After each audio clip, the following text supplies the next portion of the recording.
నాంపల్లిలోని forensic science ల్యాబ్లో అగ్ని ప్రమాద ఘటన రాష్ట్ర వ్యాప్తంగా హాట్ టాపిక్ అయిన విషయం తెలిసిందే.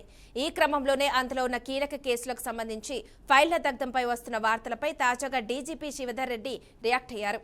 ఫోరెన్సిక్ ల్యాబ్ అగ్ని ప్రమాదంపై విచారణ కొనసాగుతుందని చెప్పుకొచ్చారు. సర్వర్ రూమ్ దగ్ధమైన బ్యాక్ యాప్ కోసం తీవ్రంగా ప్రయత్నిస్తున్నామని కామెంట్ చేశారు.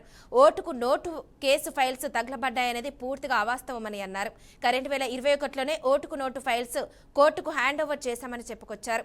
అదేవిధంగా ఫోన్ ట్యాపింగ్ కేసులో కూడా రిపోర్ట్స్ ఇచ్చేశామని, మరో 7 కీలక ఫైళ్లను కూడా సంబంధించిన డేటాను రిట్రీవ్ చేస్తున్నామని కూడా డీజీపీ శివధర్ రెడ్డి స్పష్టం చేశారు. డైరెక్టర్ టీజీఎఫ్ఎస్ఎల్ సవివరమైనటువంటి ప్రెస్ స్టేట్మెంట్ ఇచ్చినారు. అందులో ఒకటి, సెంట్రల్ ఫోరెన్సిక్ సైన్స్ లెబొరేటరీ నుంచి నిన్న ఒక ఎక్స్పర్ట్ వచ్చినారు. అట్లాగే నాగ్పూర్లో ఉన్నటువంటి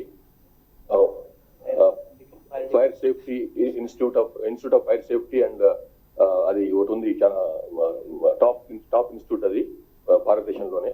అక్కడి నుంచి కూడా నిష్ణాతులు వచ్చినారు, ఎక్స్పర్ట్స్ వచ్చినారు. వాళ్ళు ప్లస్ వీళ్ళు సిఎఫ్ఎస్ఎల్ వాళ్ళు కలిసి దాన్ని ఆ సోర్స్ ఆఫ్ ఫైర్ ఏంటిది, ఇందులో ఎట్లా వచ్చింది అన్నది ఎంక్వైరీ చేస్తున్నారు. సో కొన్ని రోజుల్లో మనకు పూర్తి వివరాలు బయటకు వస్తాయి. దాని గురించి ఉన్నాయండి ఆ ఇష్యూస్ ఉన్నా, మీరు భయపడ అవసరం లేదు, బాధపడ అవసరం లేదు. చాలా మంది ఏంటంటే అన్ఫార్చునేట్లీ తెలిసి తెలవక స్టేట్మెంట్లు ఇచ్చినారు. ఏది అందులో ఏదో పాత కేసు, చాలా కీలకమైనటువంటి కేసు సంబంధించినటువంటి అవన్నీ పోయినాయని చెప్పి. ఇది టోటల్లీ ఫాల్స్. అది అట్లాంటిది ఏం పోలేదు. మొత్తం ఏదైతే ఆ పర్టికులర్ కేసు 2015 అయినటువంటి కేసు సంబంధించినటువంటి కేసు మెటీరియల్ ఉందో అది 2021 కల్లా మొత్తం ఎంటైర్ మెటీరియల్ కోర్టు పంపించినాము. ఎఫ్ఎస్ఎల్లో ఆ కేసు సంబంధించినటువంటి మెటీరియల్ ఏం లేదు. అది తప్పుగా పనిగట్టుకొని పోలీసులను బద్నాం చేయటమో లేకపోతే ఒక మిస్రిప్రజెంటేషన్ చేయటమో, ప్రజల్ని మిస్లీడ్ చేసే ప్రయత్నం చేస్తున్నారు కొంతమంది. అది పూర్తిగా తప్పు.